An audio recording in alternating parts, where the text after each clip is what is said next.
বন্ধুরা, এই ভিডিওটা একটা মর্মান্তিক ভিডিওটা দেখে ভীষণ কষ্ট পেয়েছি।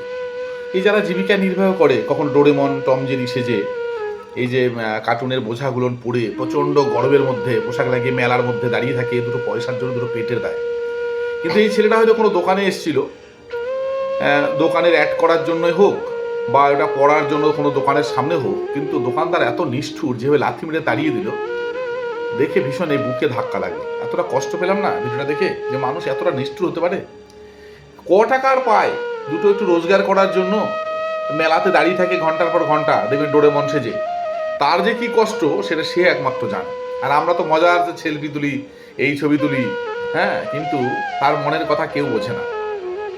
তো অনুরোধ করবো হাত জোর করে, এই মেলাতে দেখলে বা যেখানে বিয়ে বাড়িতে দেখলেও ওরা দেখবেন সেলফি তোলার জন্য অনেকে হয়তো বলে একটু আমাকে হেল্প করার জন্য, তো দেখবেন একটুখানি পাশে দাঁড়াবেন। 10টা টাকা দিয়ে হলে, যদি ভিডিওটা ভালো লেগে থাকে সবার মধ্যে একটু প্রচার করে দেওয়া উচিত, একটু শেয়ার করে দেওয়া উচিত। আর এই অমানবিক এই দোকানদারকে আমি মনে করি পানিশমেন্ট হওয়া দরকার, একে উপযুক্ত শাস্তির আওতায় আনা উচিত। মতামত জানান কমেন্টে।